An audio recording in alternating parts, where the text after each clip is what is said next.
The Detroit Lions have officially done it. They have gone 15-2, and despite all of the injuries, despite all of the criticisms, despite the slump that they were in on defense going into this game, the Detroit Lions won the number one seed. They are officially the best team in football. They are the number one seed in the NFC and will now host the playoffs as well as get a wild card round bye. This is one of the best football teams ever. They are one of the highest scoring football teams in NFL history. Their defense is really good now that Alex Anzalone has returned. And now that the playoffs run through Detroit, they are Super Bowl favorites yet again this season. And today, we're going to take a look at this game. It's going to be unscripted. We're just going to look at the stats, take a look at the game cast, take a look at just overall how this game went down for the Detroit Lions, how they won the NFC North for back-to-back years for the first time ever, mind you, how they won the NFC's number one seed, now that they're hosting the playoffs, what to expect, and just overall kind of recap the game, kind of go back, revisit one of the best moments in franchise history, and just take a look at the game overall. So, with that being said, let's take a look. The Detroit Lions kicked off this game really well. For about 3.5 quarters, this felt like a playoff game. This felt like an NFC championship type game. And while a lot of people were upset that the Lions weren't scoring a whole lot and the Vikings weren't scoring very many points, this was a great game. Both teams were moving the ball, defense were making stands when it was needed, and just overall, this had the weight of a playoff game. And it lived up to that. It lived up to an NFC number one seed type of battle. This lived up to the hype, at least in my opinion. And while the scoring wasn't incredible at the very beginning, there was a lot of big defensive plays. Both sides of both football teams flexed their muscles at different points. And despite the scoreline, I thought the game was significantly closer than the overall score would have you believe.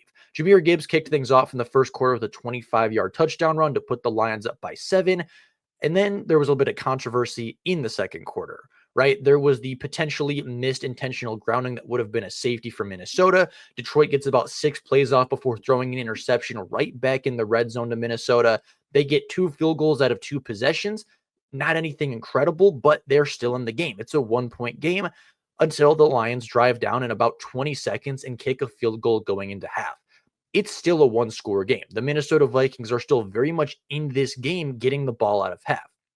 They come out of halftime. They get a 60-yard rush by Cam Akers to set them up in the red zone yet again, and they just can't do anything with it. They are unable to put the ball in the end zone, and they have to kick a field goal yet again. But it's 9-10. They are still in this game. And then Detroit Lions would take over. After trading punts and trading blows, the Detroit Lions would score with just 2 minutes and 30 seconds left in the third quarter. A 10-yard dash by Jahmyr Gibbs would see them go up 17-9.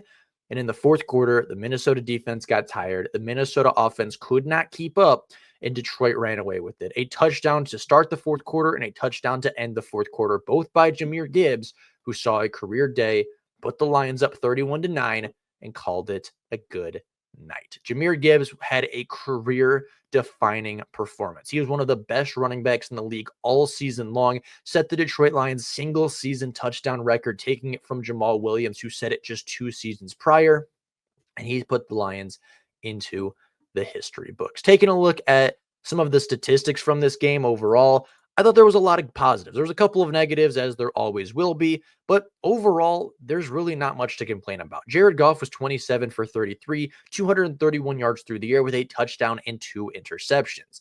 Now, a lot of people are saying that Jared Goff was not very good in this game. I thought overall he was pretty solid. The first interception that was tipped in the red zone, should he have eaten the sack? Probably. Is the interception a tipped one that if he floated a little bit higher could have got to Craig Reynolds for a decent gain or at least gotten back to the line of scrimmage? Yeah, I thought the throw and the decision itself wasn't the worst decision in the world, but obviously it ended in an interception, gave the Minnesota Vikings 3 points on the board and a shot at the end zone. If you want to put that one on Goff, that's totally fine. The second one, Jared Goff backed up into his own end zone, just threw a prayer, threw it up to his fastest wide receiver. His elbow got hit while he was releasing it, so it came out a little bit weird. It was intercepted. It was a 50-yard arm punt. At the end of the day, that one I don't hate so much. It was a designed shot play, and it got picked off. It is what it is. The decision wasn't there for Jared Goff to make. It was, hey, hold the ball for 3 seconds and chuck it up to Jameson Williams.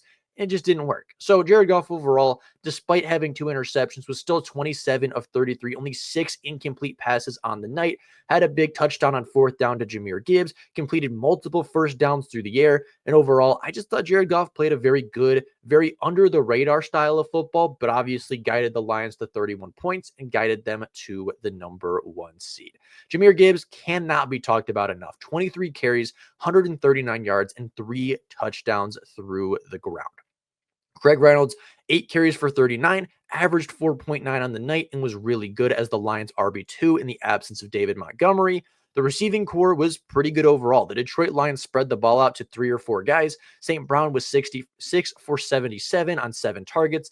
Laporta was 7 on 7 targets for 63 yards. Jameson Williams was 6 for 34 on 8 targets. Jahmyr Gibbs was 5 for 31 on 5 targets. Tim Patrick had 2 targets for 2 catches. Khalif Raymond had a clutch first down pickup. And overall, the receiving core was spread out. They were diverse. They were really, really good. And they helped Jared Goff continue to get first downs, continue to move the ball down the field.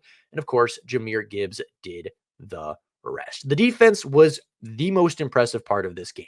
We all knew the Lions were going to put up 31 points. We all knew the Detroit Lions were going to turn this thing into a boat race and they were going to put up at least 31. So they do against the Vikings, right? They put up 31 points against Brian Flores.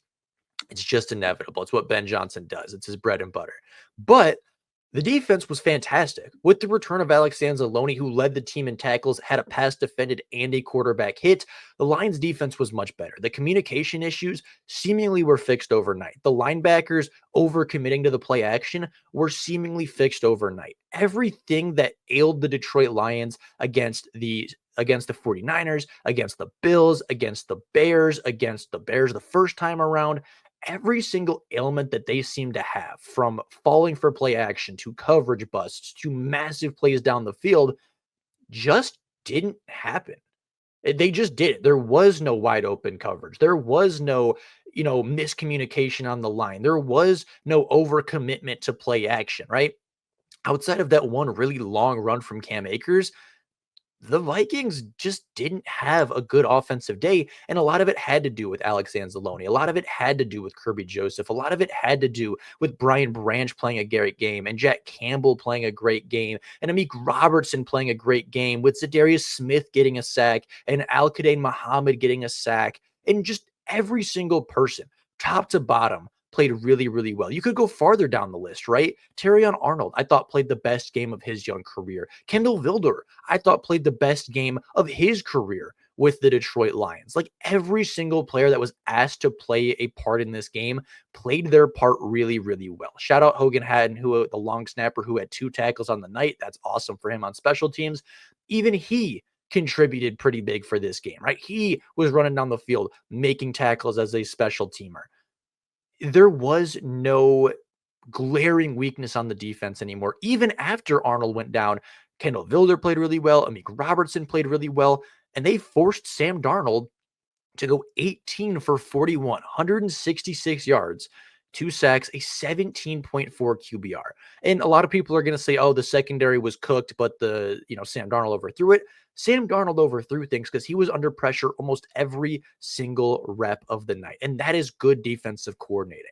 I've been really harsh on Aaron Glenn. I was ready to put out a couple days ago a video about Aaron Glenn's struggles and why he needs to be better for the Detroit Lions. And he was. His scheme was better. He blitzed better. His players were put in better situations to succeed. And now that he has the leader and captain back to his defense, I think the Lions defense is good enough to help them win a Super Bowl. Cam Akers led the Vikings in rushing yards, 6 carries for 65 yards, but of course, 58 of those came on just a singular or long run to open the third quarter. The Lions' run defense was still very good. The overall stats don't look it, but if you take that 60-yard run off the board, that was the outlier. They essentially had 18 carries for 60 yards, and that's pretty good overall for the Detroit Lions in the rushing defense side of things. Justin Jefferson was 3 for 54 on 9 targets. Justin Justin Jefferson was 3 receptions, 54 yards on 9 targets last night. Jordan Addison had 6 targets, 1 reception for not a single yard. TJ Hawkinson had 8 targets for 2 receptions and 9 yards. And really, the Vikings' most dangerous player last night was Jalen Naylor. He had 3 receptions for 53 yards on 4 targets. He was wide open in the end zone a couple of times and just wasn't quite able to get the ball. The Lions secondary did a good job. The Lions pass rush made Sam Darnold uncomfortable, and even though the Lions didn't capitalize with a takeaway, they were 5 for 5 in the red zone. They didn't have any turnovers on the board officially. They didn't have an interception or a forced fumble, but they turned the Vikings away not once, but twice in the red zone with fourth down stops. And in my book, that is just as good of a turnover. That should count as a defensive turnover. And the Lions defense played lights out for the entirety of the night. Minnesota's defense was fantastic. I cannot speak highly enough on how good Brian Flores has this defense ticking. Ivan Pace had a turnover. He was really good. Blake Cashman was fantastic. The Vikings were 13-0 going into that game with Blake Cashman at the helm. Cam Bynum, I thought, played a good game. Andrew Van Ginkel had the Lions number all night. Could have potentially had a pick six, tipped the ball for the first interception. He was fantastic. Jonathan Greenard was going toe-to-toe with Taylor Decker and probably won the matchup overall. Had a great game against the Detroit Lions for the second game in a row. Harrison Smith had an interception. Harrison Phillips was very good. Josh Metellus played some good snaps. That defense is very good. There's a reason that Minnesota was in that game up through the third quarter. Despite not scoring a touchdown, despite being 0 for 5 in the red zone, it was a one-score game going into the fourth quarter because of Minnesota's defense. And if Minnesota is to make a run in the playoffs, if they are to beat LA, if they are to go on the road and maybe beat Detroit or go on and beat Philadelphia or whoever they go to, they are a good football team. They are a legit football team, and their defense is the reason why. So with that being said, I thought Minnesota's defense was absolutely fantastic. Going by just the team snaps overall, as we talked about last time, the Detroit Lions and Minnesota Vikings could not have played a closer game. The first time around, it was a difference of 6 total yards, the same amount of penalties, the same amount of yardage. They were almost identical. This time around, not so much. The Detroit Lions had 10 extra first downs. The Detroit Lions were better on third down converting, even though they weren't super efficient on any of them. They were 50% on fourth down, while the Minnesota Vikings were 0 for 3. And while both teams ran the same amount of plays, the Detroit Lions had nearly 140 yards on the Minnesota Vikings. They had the same amount of drives, almost the same amount of plays, and yet they averaged over 2 yards more per play, had over 50, 60, 70 more passing yards, less penalties, and just overall were really, really good for the team. The Lions won the battle of possession. They lost the turnover battle, but if you consider fourth down stops, they were pretty even.